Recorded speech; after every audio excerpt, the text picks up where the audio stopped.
Do you know what separates a high-performing MSL from an average MSL?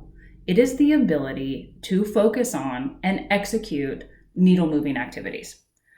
In today's hack, I'm going to give you a simple 5-step process for how you can plan your month for maximum impact as an MSL. My name is Patrina. I'm the creator of Medical Affairs Strategy Hacks. Thank you guys so much for being part of my community and coming along with me on this journey to help medical affairs professionals improve their skills. I'm so excited for today's hack because this is something that I am so passionate about. When I was able to develop a productivity and time management system that works for me, it changed my life. Of course, there's the benefit of being able to focus on what really matters so that I can meet my goals. But additionally, it helps me from getting burned out because I know exactly what I should prioritize and where I should be spending my time. All right, let's get started. So I'm going to go step by step through this simple 5-step process, so stick around through the end. The first step is to make a list of your needle movers. Your needle movers are the activities that will give you the highest impact. These are the things that really matter and move the needle as an MSL. You're probably thinking, Patrina, I don't know what my needle movers are. How can I make a list of them? Here are some suggestions for you. Look in your job description. What does it say your primary responsibilities are? Start there. Those are probably your needle moving activities. What goals did you put into your HR system for this year?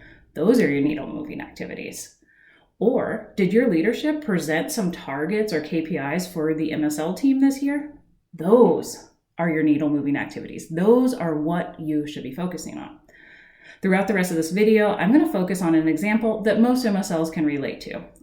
I'm going to pretend that I have a company set target of meeting 60 KOLs per month. So this is a good example of a needle moving activity because as an MSL, your job is to build relationships with HCPs and KOLs. All right, step 2 is to now break those needle movers into monthly milestones and then individual tasks. So if we take the example of the 60 KOL meetings per quarter and break this into monthly milestones, this would mean 20 meetings per month. Now, this is not granular enough. You're going to need to break this down a little bit more. So we want to break this into the individual tasks that I need to do to get those 20 meetings per month. This might include things like sending follow-up emails, not sending follow-up emails, sending emails to set meetings or maybe making calls to set meetings.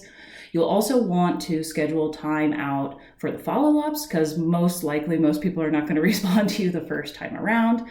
If you have a conference coming up for that month, you'll want to schedule in time to set up meetings. Now, importantly, you want to also assign time to each one of those tasks, or in other words, how long it will take you to complete each one of those tasks. So probably if you need to set 20 meetings per month, you'll want to spend 20 to 30 hours per month sending emails or doing calls to set those meetings. Now do that for each one of your individual tasks, and then you're ready to move on to step 3, which is creating your monthly plan. So now what you have is your list of needle movers, your monthly milestones, and all the individual tasks. The trick here is to get those tasks onto your calendar. Schedule out when you are going to do them and commit to it. This is the biggest step that most people miss and really prevents them from having an impact. You need to take those activities or tasks that you need to complete and schedule when you're going to do them.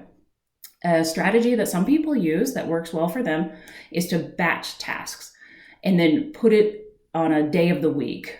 So what I mean by that, if I have to do follow-ups every week to make sure I'm meeting my 20 KOL meetings per month, I might dedicate Monday afternoons to sending all my follow-up emails. So I've batched all those tasks and then I do it on a certain day of the week.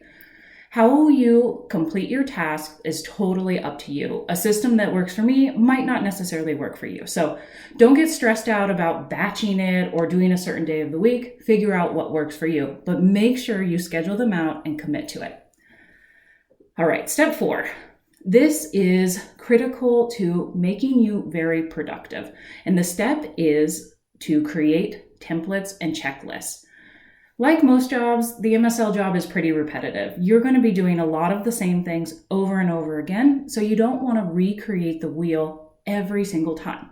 I would recommend creating a library of email templates that help you do your outreach to set meetings, also a library of email templates that help you do follow-ups. This means you won't have to start from scratch every single time. So now on to step 5. Step 5 gets missed a lot, but it's so critical for a number of reasons. And step 5 is to track your progress and create a monthly impact report. So you want to say, all right, this is what I planned to do at the beginning of the month. Now, did I actually do this? So let's say you are planning to do 20 to 30 hours of outreach per month. At the end of the month, did you actually do this? Why or why not? This is really great to show your manager what you've been working on, and also to give yourself confidence and motivation that you are working on the activities that will help you move the needle. All right, so there was this very simple 5-step process going from identifying your needle movers to breaking those down into monthly milestones and tasks, then scheduling out those tasks in your monthly plan, creating any templates and checklists, and then lastly, checking your progress to see if you actually executed on that.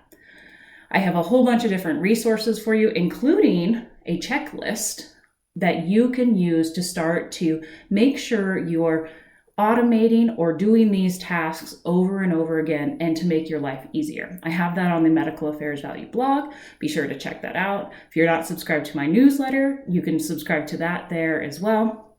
If you found this useful, please let me know. I love talking about planning. And be sure to like and subscribe to this YouTube channel. It really helps support the channel. Thank you guys so much.